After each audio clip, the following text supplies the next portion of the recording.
সাধারণত দেখা যায় দুর্বল মানুষদের ভেতরে একটা প্রতিশোধ নেওয়ার প্রবণতা থাকে, আর যারা একটু মানসিকভাবে শক্তিশালী তারা ক্ষমা করে দেয়, আর যারা বুদ্ধিমান তারা কিন্তু এরকম ধরনের কিছু ঘটনা, অর্থাৎ আপনার দ্বারা প্রভাবিত হচ্ছে আমি বা কেউ আমাকে রাগানোর চেষ্টা করছে, সেই সবগুলোকে ইগনোর করার চেষ্টা করে।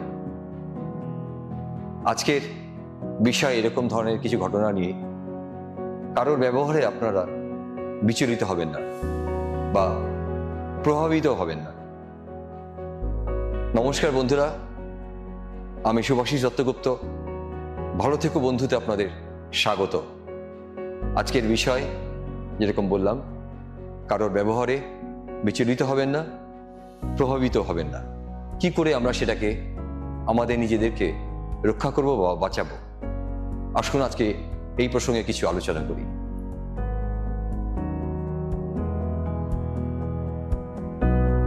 নির্বোধ আর বুদ্ধিমানের মধ্যে তো পার্থক্য একটা আছে নিশ্চয়ই। আর যারা বুদ্ধিমান তাদের কষ্ট কম, নির্বোধরাই কিন্তু আপনাকে কষ্ট দেবে। বন্ধু বান্ধব, আত্মীয় স্বজন, অফিস কালিগ, নানাভাবে নানান জায়গায় আমরা ডিস্টার্ব হই, আমাদের উপরে প্রভাব আসে। নানান রকম রাজনীতি, কখনো সংসারে কারুর বা অফিস কলিগ দ্বারা আমাদের উপরে নানান রকম সমস্যা হয়।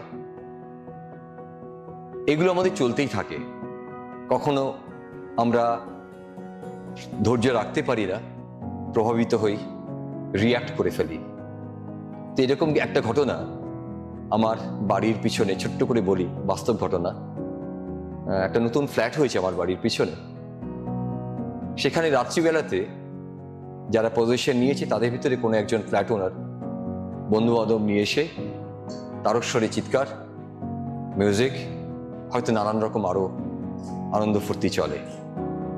তো বেশ কিছুদিন আমি দেখার পরে একদিন গিয়ে আমি বললাম যে পাড়ার অনেকেই আলোচনা করছে, যদি আপনারা এরকম রোজ এই আওয়াজটা বন্ধ করেন বা একটু সংযতভাবে করেন তাহলে বোধহয় ভালো হয়। কিন্তু দেখলাম তার পরের দিনও একইভাবে চলছে। তো আমি ধরেই নিয়েছি রাত্রিবেলা ওই সময় আমার বাড়ির পিছনে একটা ফিক্সড ব্যাকগ্রাউন্ড মিউজিক চলবে। তাই আমার বাড়িতে যত অতিথি আসে আমি তাদেরকে বলে দিই কিন্তু কিছুক্ষণের মধ্যেই এখানে কিন্তু একটা মিউজিক বা এরকম ধরনের আনন্দ ফুর্তির আওয়াজ আসবে, তোমরা তাতে বিচলিত হইও না।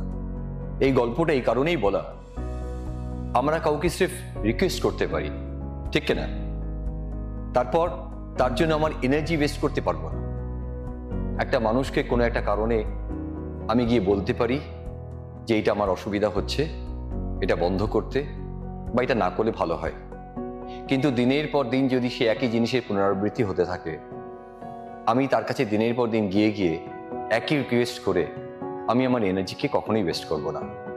একটাই চিন্তা শক্তি তৈরি করব, যা এক্সপেকটেশন থেকে অ্যাকসেপ্টেন্সে তৈরি হয়। অর্থাৎ যাকে অ্যাকসেপ্ট করবে সে ডিস্টার্ব করবে না, আর যাকে তুমি এক্সপেক্ট করবে সে কিন্তু একের পর এক সেই একই জিনিস পুনরাবৃত্তি করে যাবে, এবং তুমি একটা সময় ধৈর্য হারিয়ে তোমার নিজের শারীরিক এবং মানসিক ক্ষতি করবে। তাই এই কারণে আমাদের উচিত আমাদের এক্সপেকটেশন থেকে অ্যাকসেপ্টেন্সে চলে যাওয়ার। বাধ্য হয়ে আমি নিজেকে পরিবর্তন করে ফেলবো। আমার এক্সপেকটেশনসের কারণ যদি আমার কষ্ট হয়, আমার খুশি নষ্ট হয়, আমার মানসিক ডিস্টারবেন্স যদি আরো বেড়ে যায়, তাহলে আমার এক্সপেকটেশন থেকে পরিবর্তন করে অ্যাকসেপ্টেন্সে নিয়ে যেতে হবে।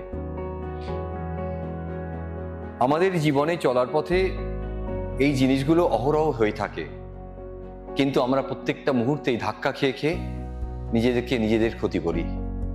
আমাদের উচিত ভালো করে একটু ইন্ট্রোস্পেক্ট করে, যাতে এই জিনিসগুলোকে আমরা সুন্দরভাবে হ্যান্ডেল করতে পারি, সেটাকে নিয়ে একটু ভাবা। আপনি যদি একটা মাছের গাছে ওঠার তৎপরতা বা তার দক্ষতা দিয়ে বিচার করেন, তাহলে সেটা কিন্তু বোকামি হবে। এই জিনিসটা থেকে আমরা আশা করতে পারি না যে তার দক্ষতা থাকবে গাছে ওঠার জন্য। ঠিক একইভাবে যে জিনিসটা আমি পরিবর্তন করতে পারবো না, সেই জিনিসটা আমার এক্সপেক্ট করাই উচিত না। বন্ধুরা, 3টে জিনিস প্র্যাকটিস করবেন, এটা আমার আপনাদের কাছে একটা অ্যাডভাইস। 1 নম্বর হচ্ছে মানুষের মতামত, অর্থাৎ মানুষের মতামতে বুলেট প্রুফ হয়ে উঠতে হবে আপনাকে। যেমন আপনাকে মেনে চলতেই হবে এই দুনিয়ায় কিছু মানুষ আপনাকে নিয়ে গসিপ করবে, সেটা সংসারে হোক, পাড়ায় হোক, কর্মস্থলে হোক। এই পিছনে আলোচনা বা একে অপরের সঙ্গে আলোচনা আপনাকে নিয়ে, এটা কিন্তু চলবেই। এতে কিন্তু বিচলিত হলে চলবে না। আপনার বিরুদ্ধে কথা বলবে মানুষে, আপনার ভুল ঠিক নিয়ে বিচার করবে মানুষে, কেউ কেউ জাজমেন্টাল হবে। আর সেই ক্ষেত্রে আপনাকে কিন্তু মানসিকভাবে শক্ত হয়ে থাকতে হবে। কারণ আপনি যদি মনে করেন যে ওই কথাটা বললো কেন, ওরা কেন আমাকে নিয়ে আলোচনা করলো, তাহলে কিন্তু আপনার দুঃখের শেষ থাকবে না। দ্বিতীয় হচ্ছে you have to seek discomfort, অর্থাৎ আমার জীবনে সদা কমফোর্টেবল হবে এটা কিন্তু ভাবলে চলবে না। যখন আপনার জীবনে মাঝে মধ্যে ডিসকমফোর্টেবল সিচুয়েশন আসবে, এটা কিন্তু আপনার অনেক পথ দেখাবে। একটা জিনিস নতুন করে ভাবা উচিত যে এই রোড ব্লকসগুলোই কিন্তু আমাদের জীবনে নতুন পথ দেখায়, নতুন দিশা দেখায়। তাই সবসময় যদি আপনি একটা কমফোর্টেবল সিচুয়েশনের মধ্যে থাকেন, তাহলে কিন্তু আপনি নতুন পথ খুঁজে পাবেন না। আমি এর আগের আমার অনেক প্রোগ্রামেও বলেছি যে দেখবেন ইসিজি গ্রাফের যে ওঠানামাটা, সেটা কিন্তু এটাই বোঝায় যে একটা মানুষের ভিতরে এখনো প্রাণ আছে। যখন সেই ইসিজি গ্রাফটা স্ট্রেট লাইনে থাকবে, সেই মানুষটার ভিতরে কিন্তু প্রাণ থাকে না। অর্থাৎ রাতের পরে দিন আসবে, দিনের পরে আবার রাত আসবে। তাই ডিসকমফোর্টেবল সিচুয়েশন কিন্তু আমাদের পথ দেখায়। আর তৃতীয় হলো আমি আমার খুশিকে নিয়ন্ত্রণ করব। খুশির দ্বারা আমি নিয়ন্ত্রিত হব না। অর্থাৎ আমি কতক্ষণ ফেসবুকে থাকব, কতক্ষণ অনলাইন গেমস দেখব, কতক্ষণ অফলাইন গেমস খেলব, এগুলো কিন্তু আমি নিয়ন্ত্রণ করব। আর আমি যদি ওইগুলোর দ্বারা নিয়ন্ত্রিত হই, তাহলে কিন্তু আমি খুশির থেকে বা ভালো থাকা থেকে বঞ্চিত করব নিজেকে। এটাকে মাথায় রাখতে হবে। এই 3টে জিনিস আমাদের জীবনে অনেকটা কিন্তু খুশির মুহূর্তে এনে দেবে, অর্থাৎ ভালো থাকার কিছুটা সুযোগ করে দেবে। তাই বন্ধুরা, এই কয়েকটা জিনিস মাথায় রাখবেন। আগামী দিনে এরকম ধরনের আরো অনেক আলোচনা হবে। আমরা চেষ্টা করব যত রকম নতুন জিনিস আপনাদের কাছে নিয়ে এসে ভালো থাকার উপায়গুলোকে বার করা যায়, সেগুলোকে নিয়ে আলোচনা করব। তবে এই যে প্রভাবিত হওয়া, অর্থাৎ লোকের দ্বারা যে আলোচনা, লোকের দ্বারা যে সমস্যা আমাদের মানসিকভাবে বিব্রত করে দেয়, এইগুলো থেকে কিন্তু সহজে বেরিয়ে আসবার এই কয়েকটা পদ্ধতি কিন্তু মেনে চললে আমাদের আগামী দিনগুলো অনেক ভালো হবে, সুন্দর হবে। তাই বন্ধুরা, স্টার্ট কন্ট্রোলিং ইয়োর প্লেজার্স। খুশি, আনন্দ, উৎসবের মুহূর্তগুলোকে খুব সংযতভাবে উপভোগ করুন। আর বলুন নিজেকে, আমি আমার সকল ভুলগুলোকে ঠিক করব, যাতে বড় চ্যালেঞ্জের সম্মুখীন হতে পারি বা অ্যাকসেপ্ট করতে পারি। আমার জীবনের সমস্ত প্রয়োজনীয় যেই পরিবর্তনগুলো করা দরকার ভালো থাকার জন্য, সেগুলো আমি করব।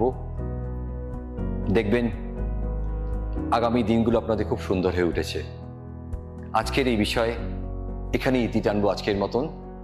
আগামী দিনে আবার নতুন কোনো বিষয় নিয়ে আপনাদের সামনে আসব। ভালো থাকবেন, ভালো রাখবেন। আজকে এখানেই শেষ করছি। নমস্কার।